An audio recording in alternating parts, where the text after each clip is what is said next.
What's up, everybody? My name is David Kriesel, and I'm a repair guy here at the world-famous third-floor repair shop at Gruhn Guitars in Nashville, Tennessee. I wanted to talk to you a little bit about this guitar today. This is a very special instrument. This is a 1952 Martin D-18. What makes it extra special is it was owned by John Prine, who, if you don't know, you should know. He's one of the greatest songwriters of all time. He's Angels from Montgomery. I mean, he's played with everybody. He's a legend.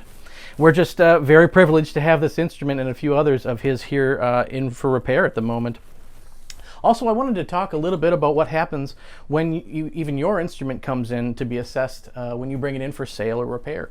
Also, I have a few things that maybe while you're out in the world looking at instruments, maybe you could use to decide if this is a good purchase for yourself or not.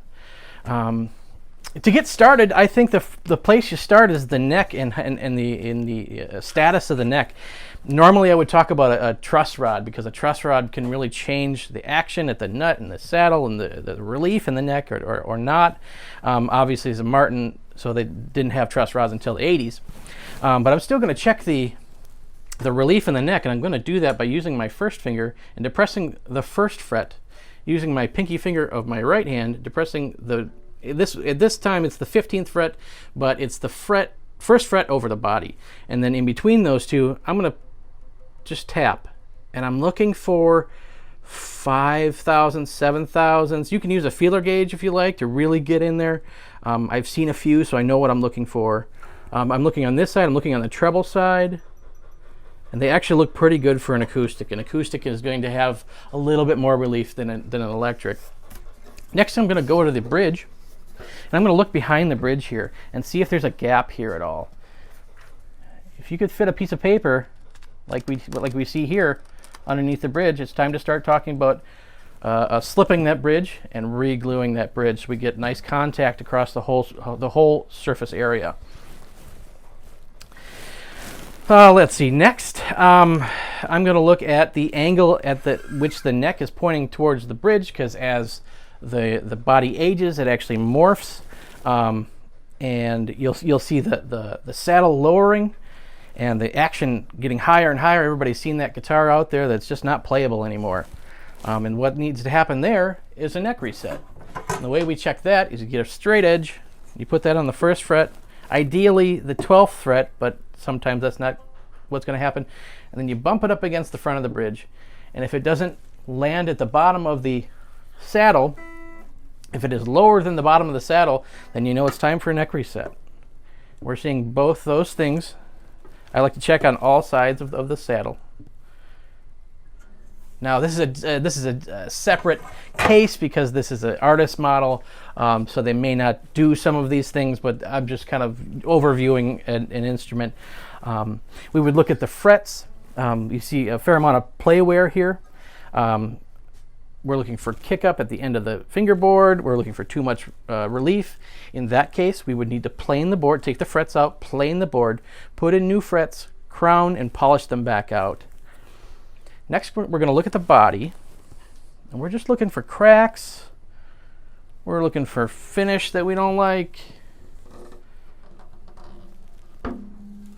And we can use a black light later on to really determine what finish is original and what is not, because nitrocellulose lacquer reacts differently in blacklight depending on its age.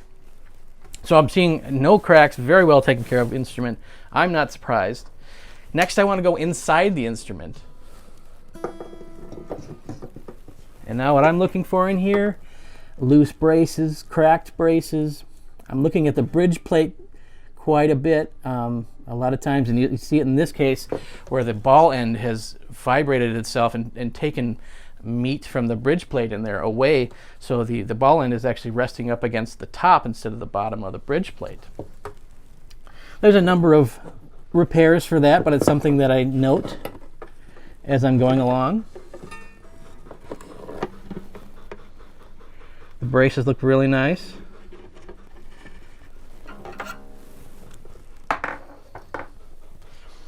This is another differing case because these frets won't be replaced because this is John Prine's playware, and usually the the seller likes to have that connection with the artist. We're looking at the tuners.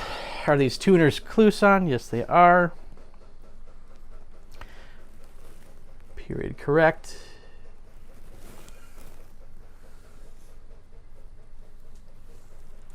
No, they're not. Interesting.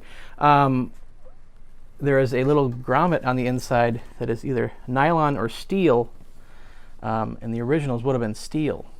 So these have been replaced at some point.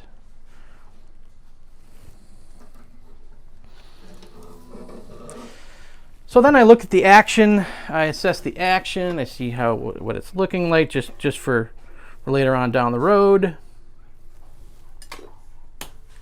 I'm checking the nut slot height to see if we need to make a new nut. If there's no room between, when I depress the 3rd fret, all the strings, and then you tap on the 1st fret, and if there's no room between the string and the fret, there needs to be a new nut made for it. And there's a few other reasons why you would need to make a new nut.